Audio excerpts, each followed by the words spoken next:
नमस्कार दोस्तों, बहुत बहुत स्वागत है आप लोगों का सिंपल एजुकेशन में। दोस्तों, आज की इस वीडियो में बात मुंशी प्रेमचंद द्वारा लिखी गई एक कहानी मंत्र के बारे में। यह एक ऐसी कहानी है जो एक बूढ़े दंपति और एक मशहूर डॉक्टर चड्ढा के बीच की अलग अलग मानसिकताओं को प्रकट करती है। इस कहानी का नाम मंत्र इसलिए रखा गया है क्योंकि जो बूढ़ा है वो सांप के काटने का इलाज मंत्र द्वारा करता है और उस व्यक्ति का मंत्र कभी भी असफल नहीं हुआ। इसी गुण के आधार पर इस कहानी का नाम मंत्र रखा गया है। तो चलिए देखते हैं कि क्या बताती है प्रेमचंद द्वारा लिखी गई यह कहानी जिसका नाम है मंत्र। संध्या का समय था। डॉक्टर चड्ढा गोल्फ खेलने के लिए तैयार हो रहे थे। मोटर द्वार के सामने खड़ी थी कि दो काहर एक डोली लिए आते दिखाई दिए। डोली के पीछे एक बूढ़ा लाठी टेकता चला आता था। डोली औषधालय के सामने आकर रुक गई। बूढ़े ने धीरे धीरे आकर द्वार पर पड़ी हुई चिक से झांका। ऐसी साफ सुथरी जमीन पर पैर रखते हुए भय हो रहा था कि कहीं कोई घुड़क न बैठे। डॉक्टर साहब को खड़े देखकर भी उसे कुछ कहने का साहस ना हुआ। डॉक्टर साहब ने चिक के अंदर से गरजकर कहा, कौन है, क्या चाहता है? बूढ़े ने हाथ जोड़कर कहा, हुजूर, बड़ा गरीब आदमी हूँ, मेरा लड़का कई दिन से। डॉक्टर साहब ने सिगार जलाकर कहा, कल सवेरे आओ, कल सवेरे, हम इस वक्त मरीजों को नहीं देखते। बूढ़े ने घुटने टेक कर जमीन पर सिर रख दिया और बोला, दुहाई है सरकार की, लड़का मर जाएगा। हुजूर, 4 दिन से आंखें नहीं। डॉक्टर चड्ढा ने कलाई पर नजर डाली। केवल 10 मिनट समय और बाकी था। गोल्फ स्टिक खूंटी से उतारते हुए बोले, कल सवेरे आओ, कल सवेरे, यह हमारे खेलने का समय है। बूढ़े ने पगड़ी उतारकर चौखट पर रख दी और रोकर बोला, हुजूर, एक निगाह देख लें, बस एक निगाह, लड़का हाथ से चला जाएगा। हुजूर, 7 लड़कों में यही एक बचा रहा है। हुजूर, हम दोनों आदमी रो रो कर मर जाएंगे। सरकार आपकी बढ़ती हुई दीन बंधु। ऐसे उज्जड़ देहाती यहाँ प्राय रोज आया करते थे। डॉक्टर साहब उनके स्वभाव से खूब परिचित थे। कोई कितना ही कुछ कहे पर वे अपनी ही रट लगाए जाएंगे, किसी की सुनेंगे नहीं। धीरे से चीख उठाई और बाहर निकलकर मोटर की तरफ चले। बूढ़ा यह कहता हुआ उनके पीछे दौड़ा, सरकार, बड़ा धर्म होगा, हुजूर दया कीजिए, बड़ा दीन दुखी हूँ, संसार में कोई और नहीं है बाबूजी। मगर डॉक्टर साहब ने उसकी ओर मुंह फेर कर देखा तक नहीं। मोटर पर बैठकर बोले, कल सवेरे आना। मोटर चली गई। बूढ़ा कई मिनट तक मूर्ति की भांति निश्चल खड़ा रहा। संसार में ऐसे मनुष्य भी होते हैं जो अपने आमोद प्रमोद के आगे किसी की जान की भी परवाह नहीं करते। शायद इसका उसे अब भी विश्वास न आता था। सभ्य संसार इतना निर्मम, इतना कठोर है, इसका ऐसा मर्मभेदी अनुभव अब तक न हुआ था। वह उन पुराने जमाने की जीवों में था जो लगी हुई आग को बुझाने, मुर्दे को कंधा देने, किसी के छप्पर को उठाने और किसी कलह को शांत करने के लिए सदैव तैयार रहते थे। जब तक बूढ़े को मोटर दिखाई दी, वह खड़ा टकटकी लगाए उस ओर ताकता रहा। शायद उसे अब भी डॉक्टर साहब के लौट आने की आशा थी। फिर भी उसने कहारों से डोली उठाने को कहा। डोली जिधर से आई थी उधर ही चली गई। चारों ओर से निराश होकर वह डॉक्टर चड्ढा के पास आया था। उनकी बड़ी तारीफ सुनी थी। यहाँ से निराश होकर फिर वह किसी दूसरे डॉक्टर के पास ना गया। किस्मत ठोक ली। उसी रात उसका हंसता खेलता 7 साल का बालक अपनी बाल लीला समाप्त करके इस संसार से सिधार गया। बूढ़े माँ बाप के जीवन का यही एक आधार था। इसी का मुंह देखकर जीते थे। इस दीपक के बुझते ही जीवन की अंधेरी रात भाए भाए करने लगी। बुढ़ापे की विशाल ममता टूटे हुए हृदय से निकलकर अंधकार आर्त स्वर में रोने लगी। कई साल गुजर गए। डॉक्टर चड्ढा ने खूब यश और धन कमाया, लेकिन इसके साथ ही अपने स्वास्थ्य की रक्षा भी की, जो कि एक साधारण बात थी। यह उनके नियमित जीवन का आशीर्वाद था कि 50 वर्ष की अवस्था में उनकी चुस्ती और फुर्ती युवकों को भी लज्जित करती थी। उनके हर एक काम का समय नियत था।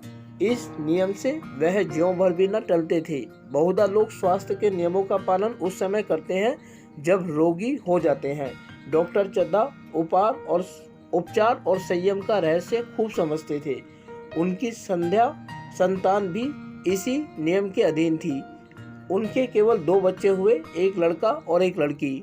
तीसरी संतान ना हुई, इसीलिए श्रीमती चड्ढा भी अभी जवान मालूम होती थी। लड़की का तो विवाह हो चुका था, लड़का कॉलेज में पढ़ता था। वही माता पिता के जीवन का आधार था। शील और विनय का पुतला, बड़ा ही रसिक, बड़ा ही उदार, विद्यालय का गौरव, युवक समाज की शोभा, मुखमंडल से तेज किसी की छटा सी निकलती थी। आज उसकी 20वीं सालगिरह थी। संध्या का समय था। हरी हरी घास पर कुर्सियां बिछी हुई थी। शहर के रईस और हक्काम एक तरफ, कॉलेज के छात्र दूसरी तरफ बैठे भोजन कर रहे थे। बिजली के प्रकाश से सारा मैदान जगमगा रहा था। आमोद प्रमोद का सामान भी जमा था। छोटा सा प्रहसन खेलने की तैयारी थी। प्रहसन स्वयं कैलाशनाथ ने लिखा था। दोस्तों, ये वही लड़का है कैलाशनाथ जो डॉक्टर चड्ढा का बेटा है। वही मुख्य एक्टर भी था। इस समय वह एक रेशमी कमीज पहने, नंगे सिर नंगे पांव इधर से उधर मित्रों की आवभगत में लगा हुआ था। कोई पुकारता, कैलाश जरा इधर आना। कोई उधर से बुलाता, कैलाश क्या उधर ही रहोगे। सभी उसे छोड़ते थे, चूहले करते थे। बेचारे को जरा दम मारने का अवकाश ना मिलता था। सहसा एक रमणी ने उसके पास आकर पूछा, क्यों कैलाश, तुम्हारे सांप कहाँ हैं? जरा मुझे दिखा दो। कैलाश ने उससे हाथ मिलाकर कहा, मृणालिनी, इस वक्त क्षमा करो, कल दिखा दूंगा। मृणालिनी ने आग्रह किया, जी भर नहीं, तुम्हें दिखाना पड़ेगा। मैं आज नहीं मानने की, तुम रोज कल कल करते हो। मृणालिनी और कैलाश दोनों सहपाठी थे और एक दूसरे के प्रेम में पगे हुए थे। कैलाश को सांपों के पालने, खिलाने और नचाने का शौक था। तरह तरह के सांप पाल रखे थे। उनके स्वभाव और चरित्र की परीक्षा करता रहता था। थोड़े दिन हुए उसने विद्यालय में सांपों पर एक मार्के का व्याख्यान दिया था। सांपों को नचाकर दिखाया भी था। प्राणी शास्त्र के बड़े बड़े पंडित भी यह व्याख्यान सुनकर दंग रह गए थे। यह विद्या उसने एक बड़े सपेरे से सीखी थी। सांपों की जड़ी बूटियां जमा करने का उसे मरज था। इतना पता भर मिल जाए कि किसी व्यक्ति के पास कोई अच्छी जड़ी है, फिर उसे चैन न आता था, उसे लेकर ही छोड़ता था। यही व्यसन था। इस पर हजारों रुपए फूंक चुका था। मृणालिनी कई बार आ चुकी थी, पर कभी सांपों को देखने के लिए इतनी उत्सुक न हुई थी। कह नहीं सकते आज उसकी उत्सुकता सचमुच जाग गई थी या वह कैलाश पर अपने अधिकार का प्रदर्शन करना चाहती थी, पर उसका आग्रह बेमौका था। उस कोठारी में कितनी भीड़ लग जाएगी, भीड़ को देखकर सांप कितने चौंकेंगे और रात के समय उन्हें छेड़ा जाना कितना बुरा लगेगा, इन बातों का उसे जरा भी ध्यान न आया। कैलाश ने कहा, नहीं, कल जरूर दिखा दूंगा। इस वक्त अच्छी तरह देखा भी ना सकूंगा, कमरे में तिल रखने को भी जगह ना मिलेगी। एक महाशय ने छेड़कर कहा, दिखा क्यों नहीं देते? जरा सी बात के लिए इतना टाल मटोल कर रहे हो। मिस गोविंद, हरगिज ना मानना। देखें कैसे नहीं दिखाते। दूसरे महाशय ने और रद्दा चढ़ाया, मिस गोविंद इतनी सीधी और भोली है, तभी आप इतना मिजाज करते हैं। दूसरे सुंदरी होती तो इसी बात पर बिगड़ खड़ी होती। तीसरे साहब ने मजाक उड़ाया, अजी बोलना छोड़ देती। भला कोई बात है? इस पर आपका दावा है कि मृणालिनी के लिए जान हाजिर है। मृणालिनी ने देखा कि ये शोहदे उसे रंग पर चढ़ा रहे हैं, तो बोली, आप लोग मेरी वकालत ना करें, मैं खुद अपनी वकालत कर लूँगी। मैं इस वक्त सांपों का तमाशा नहीं देखना चाहती, चलो छुट्टी हुई। इस पर मित्रों ने ठट्टा लगाया। एक साहब बोले, देखना तो आप सब कुछ चाहे, पर दिखावे भी तो। कैलाश को मृणालिनी की झेपी हुई सूरत को देखकर मालूम हुआ कि इस वक्त उनका इनकार वास्तव में उसे बुरा लगा है। जो ही प्रीतिभोज समाप्त हुआ और गाना शुरू हुआ, उसने मृणालिनी और अन्य मित्रों को सांपों के दरबे के सामने ले जाकर महुअर बजाना शुरू किया।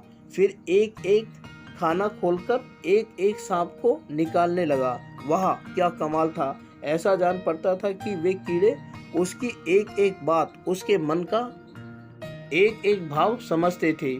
किसी को उठा लिया, किसी को गर्दन में डाल लिया, किसी को हाथ में लपेट लिया। मृणालिनी बार बार मना करती कि इन्हें गर्दन में ना डालो, दूर से ही दिखा दो, बस जरा नचा दो। कैलाश की गर्दन में सांपों को लिपटते देख उसकी जान निकली जाती थी। पछता रही थी कि मैंने व्यर्थ ही इनसे सांप दिखाने को कहा, मगर कैलाश एक ना सुनता था। प्रेमिका के सम्मुख अपने सर्पकला प्रदर्शन का ऐसा अवसर पाकर वह कब चूकता। एक मित्र ने टीका की, दांत तोड़ डाले होंगे। कैलाश हंसकर बोला, दांत तोड़ डालना मदारियों का काम है, किसी के दांत नहीं तोड़े गए। कहिए तो दिखा दूं। कहकर उसने एक काले सांप को पकड़ लिया और बोला, मेरे पास इससे बड़ा और जहरीला दूसरा सांप नहीं है। अगर किसी को काट ले तो आदमी आनंद फानंद में मर जाए, लहू भी ना आए। इसके कांटे पर मंत्र नहीं, इसके दांत दिखा दूं। मृणालिनी ने उसका हाथ पकड़कर कहा, नहीं नहीं कैलाश, ईश्वर के लिए इसे छोड़ दो, तुम्हारे पैरों पड़ती हूँ। इस पर एक दूसरे मित्र बोले, मुझे तो विश्वास नहीं आता, लेकिन तुम कहते हो तो मान लूंगा। कैलाश ने सांपों की गर्दन पकड़कर कहा, नहीं साहब, आप आंखों से देखकर मानिए। दांत तोड़कर वश में किया तो क्या? सांप बड़ा समझदार होता है। अगर उसे विश्वास हो जाए कि इस आदमी से मुझे कोई हानि ना पहुंचेगी तो वह उसे हरगिज न काटेगा। मृणालिनी ने जब देखा कि कैलाश पर इस वक्त भूत सवार है तो उसने यह तमाशा ना करने के विचार से कहा, अच्छा भाई, अब यहाँ से चलो, देखो गाना शुरू हो गया है, आज मैं भी कोई चीज़ सुनाऊंगी। यह कहते हुए उसने कैलाश का कंधा पकड़कर चलने का इशारा किया और कमरे से निकल गई। मगर कैलाश विरोधियों का शंका समाधान करके ही दम लेना चाहता था। उसने सांप की गर्दन पकड़कर जोर से दबाई, इतनी जोर से दबाई कि उसका मुंह लाल हो गया, देह की सारी नसें तन गई। सांप ने अब तक उसके हाथों ऐसा व्यवहार न देखा था। उसकी समझ में न आता था कि यह मुझसे क्या चाहते हैं। उसे शायद भ्रम हुआ कि मुझे मार डालना चाहते हैं, अतः वह आत्मरक्षा के लिए तैयार हो गया। कैलाश ने उसकी गर्दन खूब दबाकर मुंह खोल दिया और उसके जहरीले दांत दिखाते हुए बोला, जिन सज्जनों को शक हो आकर देख लें। आया विश्वास या अब भी कुछ शक है? मित्रों ने आकर उसके दांत देखे और चकित हो गए। प्रत्यक्ष प्रमाण के सामने संदेह को स्थान कहाँ। मित्रों का शंका निवारण करके कैलाश ने सांप की गर्दन ढीली कर दी और उसे जमीन पर रखना चाहा, पर वह काला गेहूं वन क्रोध में पागल हो रहा था। गर्दन नरम पड़ते ही उसने सिर उठाकर कैलाश की उंगली में जोर से काटा और वहां से भागा। कैलाश की उंगली से टप टप खून टपकने लगा। उसने जोर से उंगली दबा ली और अपने कमरे की तरफ दौड़ा। वहां मेज की दराज में एक जड़ी रखी हुई थी, जिसे पीसकर लगा देने से घातक विष भी रफू हो जाता था। मित्रों में हलचल पड़ गई। बाहर महफिल में भी खबर हुई। डॉक्टर साहब घबरा कर दौड़े। फौरन उंगली की जड़ कसकर बांधी और जड़ी पीसने के लिए दी गई। डॉक्टर साहब जड़ी के कायल न थे। वह उंगली का डसा भाग नस्तर से काट देना चाहते थे, मगर कैलाश को जड़ी पर पूर्ण विश्वास था। मृणालिनी पियानो पर बैठी हुई थी। यह खबर सुनते ही दौड़ी और कैलाश की उंगली से टपकते हुए खून को रुमाल से पोंछने लगी। जड़ी पीसी जाने लगी, पर उसी 1 मिनट में कैलाश की आंखें झपकने लगी, होठों पर पीलापन दौड़ने लगा, यहाँ तक कि वह खड़ा भी ना रह सका, फर्श पर बैठ गया। सारे मेहमान कमरे में जमा हो गए। कोई कुछ कहता था, कोई कुछ। इतने में जड़ी पीसकर आ गई। मृणालिनी ने उंगली पर लेप किया। 1 मिनट और बीता। कैलाश की आंखें बंद हो गई। वह लेट गया और हाथ से पंखा झलने का इशारा किया। माँ ने दौड़कर उसका सिर गोद में रख लिया और बिजली का टेबल फैन लगा दिया। डॉक्टर साहब ने झुककर पूछा, कैलाश कैसी तबीयत है? कैलाश ने धीरे से हाथ उठा लिए, पर कुछ बोल न सका। मृणालिनी ने करुण स्वर में कहा, क्या जड़ी कुछ असर न करेगी? डॉक्टर साहब ने सिर पकड़कर कहा, क्या बतलाऊं, इसकी बातों में आ गया। अब तो नस्तर से भी कुछ फायदा ना होगा। आधा घंटा तक यही चलता रहा। कैलाश की दशा प्रतिक्षण बिगड़ती जाती थी, यहाँ तक कि उसकी आंखें पथरा गई, हाथ पांव ठंडे पड़ गए, मुख की कांति मलिन पड़ गई, नाड़ी का कहीं पता नहीं, मौत के सारे लक्षण दिखाई देने लगे। घर में कोहराम मच गया। मृणालिनी एक और सिर पीटने लगी। माँ अलग पछाड़े खाने लगी। डॉक्टर चड्ढा को मित्रों ने पकड़ लिया, नहीं तो उस नस्तर से अपनी गर्दन पर मार लेते। एक महाशय बोले, कोई मंत्र झाड़ने वाला मिले तो संभव है अब भी जान बच जाए। एक मुसलमान सज्जन ने इसका समर्थन किया, अरे साहब, कब्र में पड़ी हुई लाशें जिंदा हो गई हैं, ऐसे ऐसे बाकमाल पड़े हुए हैं।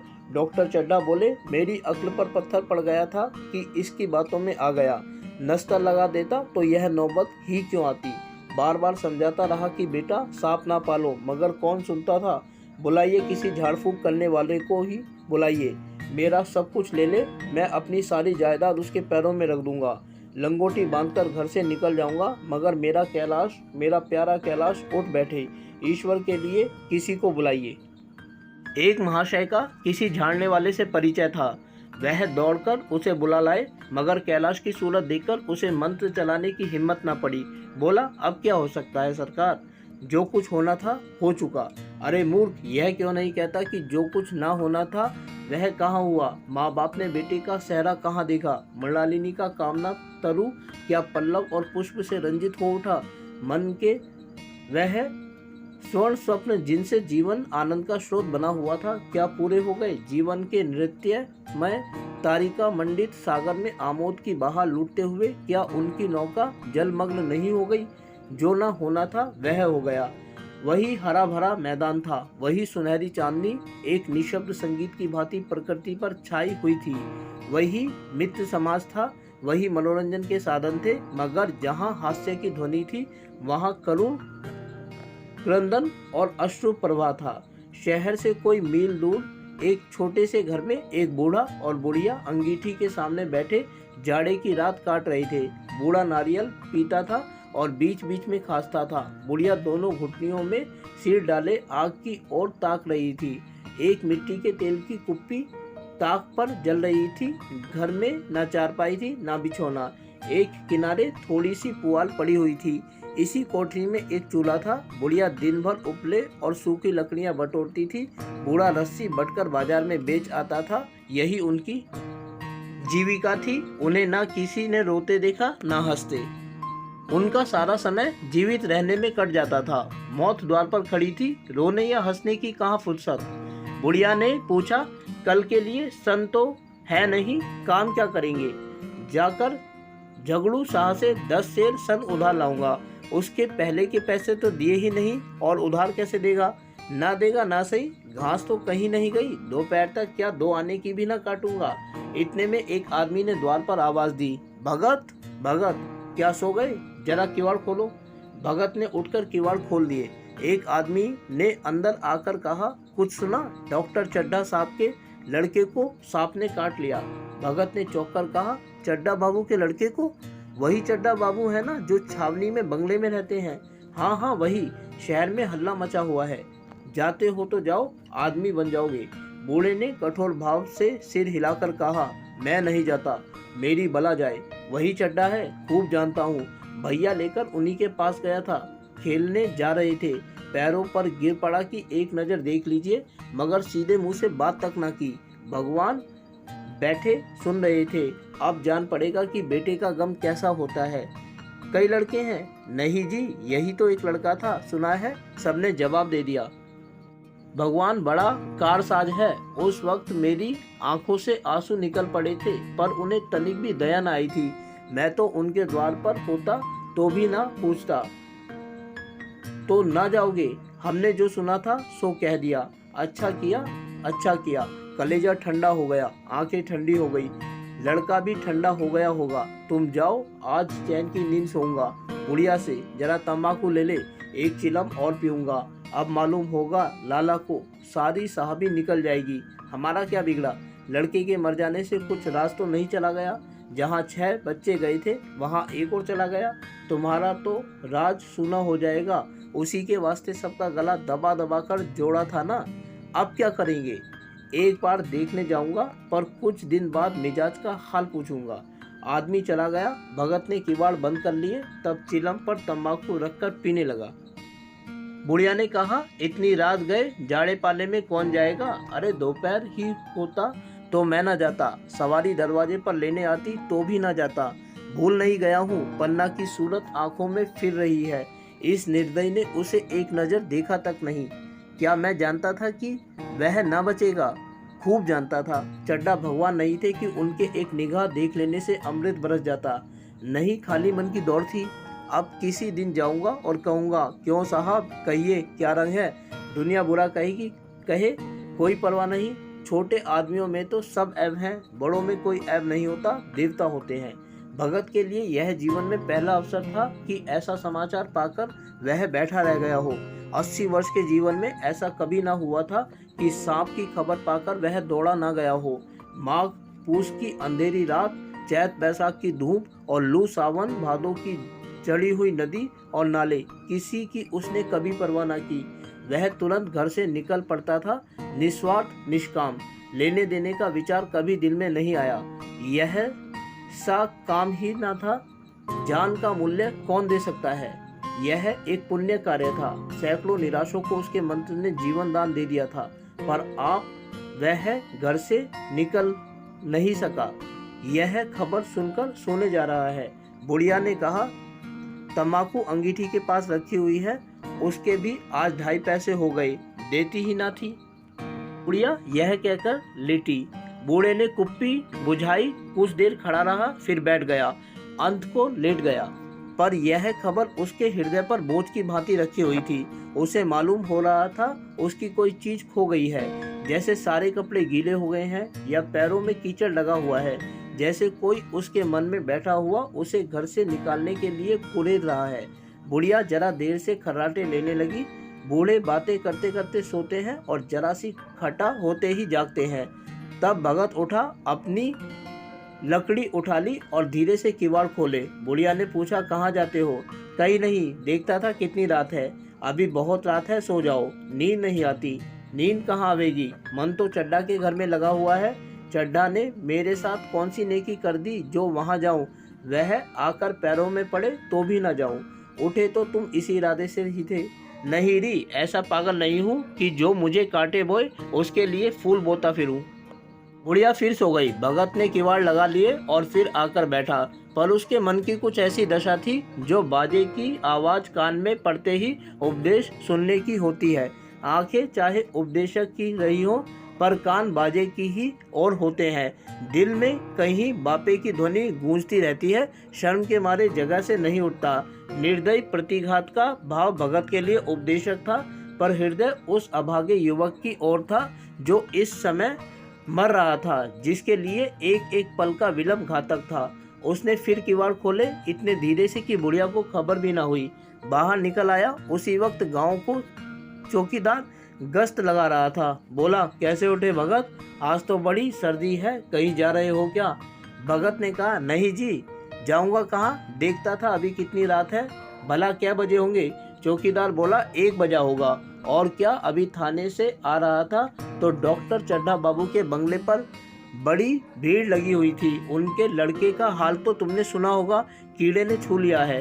चाहे मर भी गया हो, तुम चले जाओ तो शायद बच जाए। सुना है इस 10,000 तक देने को तैयार है।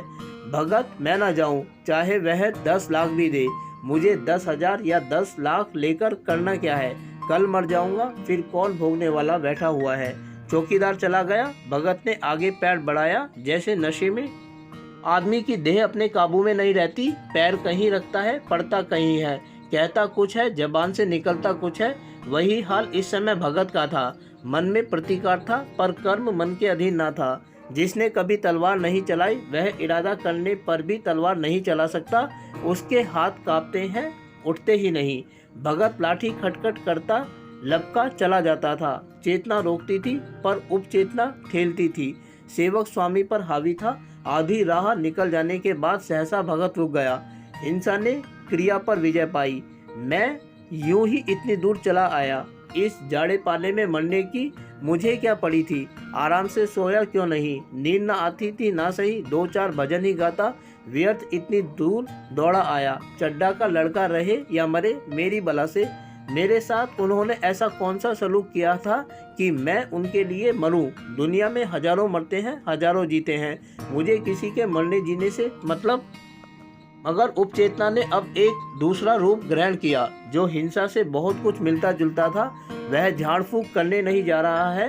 वह देखेगा कि लोग क्या कर रहे हैं। डॉक्टर साहब का रोना पीटना देखेगा, किस तरह सिर पीटते हैं, किस तरह पछाड़े खाते हैं। वे लोग तो विद्वान होते हैं, सब्र कर जाते होंगे। हिंसा भाव को यूं धीरज देता हुआ वह फिर आगे बढ़ा। इतने में 2 आदमी आते दिखाई दिए। दोनों बातें करते चले आ रहे थे। चड्ढा बाबू का घर उजड़ गया। वही तो एक लड़का था। भगत के कान में यह आवाज़ पड़ी। उसकी चाल और भी तेज हो गई। थकान के मारे पाँव न उठते थे। शिरोभाग इतना बड़ा जाता था मानो अब मुंह के बल गिर पड़ेगा। इस तरह वह कोई 10 मिनट चला होगा कि डॉक्टर साहब का बंगला नजर आया। बिजली की बत्तियां जल रही थी मगर सन्नाटा छाया हुआ था। रोने पीटने की आवाज़ भी न आती थी। भगत का कलेजा धक धक करने लगा। कहीं मुझे बहुत देर तो नहीं हो गई। वह दौड़ने लगा। अपनी उम्र में वह इतना तेज कभी ना दौड़ा था। बस यही मालूम होता था मानो उसके पीछे मौत दौड़ रही है। 2 बज गए थे। मेहमान विदा हो गए थे। रोने वालों में केवल आकाश के तारे रह गए थे और सभी रो रो कर थक गए थे। बड़ी उत्सुकता के साथ लोग रह रहे आकाश की ओर देखते थे कि किसी तरह सुबह हो और लाश गंगा की गोद में दी जाए। सहसा भगत ने द्वार पर पहुंचकर आवाज़ दी, डॉक्टर साहब, समझे कोई मरीज आया होगा। किसी और दिन उन्होंने उस आदमी को धुतकार दिया होता मगर आज बाहर निकल आए। देखा एक बूढ़ा आदमी खड़ा है, कमर झुकी हुई है, पोपला मुंह, भौहें तक सफ़ेद हो गई थी, लकड़ी के सहारे काँप रहा था। बड़ी नम्रता से बोले, क्या है भाई, आज तो हमारे ऊपर ऐसी मुसीबत पड़ गई है कि कुछ कहते नहीं बनता। फिर कभी आना इधर। 1 महीना तक तो शायद मैं किसी भी मरीज को ना देख सकूंगा। भगत ने कहा, सुन चुका हूँ बाबूजी, इसीलिए आया हूँ। भैया कहाँ है, जरा मुझे दिखा दीजिए। भगत ने, बड़ा कारसाज है, मुर्दे को भी जिला सकता है, कौन जाने अब भी उसे दया आ जाए। चड्ढा ने व्यथित सुर से कहा, चलो देख लो, मगर 3-4 घंटे हो गए हैं, जो कुछ होना था हो चुका। बहुतेरे झाड़ने फूकने वाले देख देख कर चले गए। डॉक्टर साहब को आशा तो क्या थी, हाँ बूढ़े पर दया आ गई। अंदर ले गए। भगत ने लाश को 1 मिनट तक देखा, तब मुस्कुराकर बोले, अभी कुछ नहीं बिगड़ा है बाबूजी। यह नारायण चाहेंगे तो आधे घंटे में भैया उठ बैठेंगे। आप नाहक दिल छोटा कर रहे हैं। जरा कहारों से कहिए पानी तो भरे। कहारों ने पानी भर भर कर कैलाश को नहलाना शुरू किया।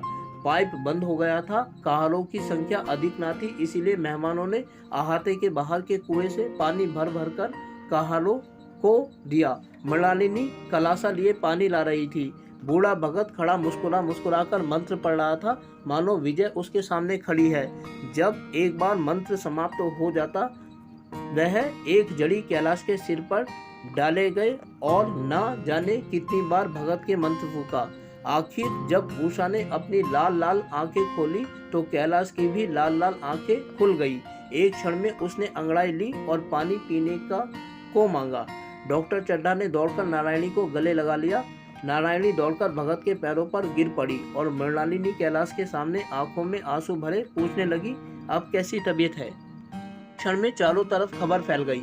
मित्रगण मुबारकबाद देने लगे। डॉक्टर साहब बड़े श्रद्धा भाव से हर एक के सामने भगत का यश गाते फिरते। सभी लोग भगत के दर्शनों के लिए उत्सुक हो उठे, मगर अंदर जाकर देखा तो भगत का कहीं पता ना था। नौकरों ने कहा, अभी तो यहीं बैठे चिलम पी रहे थे, हम लोग तंबाकू लेने लगे तो नहीं ली, अपने पास से तंबाकू निकाल कर भरी। यहाँ तो भगत की चारों ओर तलाश होने लगी और भगत लपका हुआ घर चला जा रहा था कि बुढ़िया के उठने से पहले पहुँच जाऊँ। जब मेहमान लोग चले गए तो डॉक्टर साहब ने नारायणी से कहा, बूढ़ा ना जाने कहाँ चला गया, एक चिलम तंबाकू का भी रवादार ना हुआ। नारायणी, मैंने सोचा था इसे कोई बड़ी रकम दूंगी। रात को तो मैंने नहीं पहचाना, पर जरा साफ हो जाने पर पहचान गया। एक बार यह एक मरीज को लेकर आया था। मुझे अब याद आता है कि मैं खेलने जा रहा था और मरीज को देखने से इनकार कर दिया था। आप उस दिन की बात याद करके मुझे जिंदगी ग्लानि हो रही है। उसे प्रकट नहीं कर सकता। मैं उसे अब खोज निकालूंगा और उसके पैरों पर गिरकर अपना अपराध क्षमा कराऊंगा। वह कुछ लेगा नहीं, यह जानता हूँ। उसका जन्म यश की वर्षा करने के ही लिए हुआ है। उसकी सज्जनता ने मुझे ऐसा आदर्श दिखा दिया है जो अब से जीवन पर्यंत मेरे सामने रहेगा। दोस्तों, ये थी मुंशी प्रेमचंद द्वारा लिखी गई कालजयी रचना मंत्र। इसमें हमने एक ऐसे बूढ़े के चरित्र का अध्ययन किया जिसे ईश्वर ने एक वरदान प्रदान किया है सांप के काटने का इलाज करने का, और उसका यह मंत्र कभी भी निष्फल नहीं हुआ। यहाँ तक कि बड़े बड़े डॉक्टर, छोटे मोटे झाड़ फूँक करने वाले लोग अपनी हार मान जाते थे, वहाँ बूढ़े भगत का मंत्र हमेशा कारगर साबित हुआ। उम्मीद करता हूँ कि आप लोगों को यह वीडियो अच्छी लगी होगी और साथ ही आप लोगों से अनुरोध करता हूँ कि यदि वीडियो अच्छी लगी तो वीडियो को लाइक और चैनल को सब्सक्राइब जरूर करें। इसके अलावा आगे आने वाले अन्य दिनों में अन्य वीडियोस को देखने के लिए जुड़े रहें मेरे साथ मेरे इस यूट्यूब चैनल पर, जिसका नाम है सिंपल एजुकेशन। फिलहाल आप लोगों से विदा लेना चाहूँगा। वीडियो को देखने के लिए आपका बहुत बहुत धन्यवाद।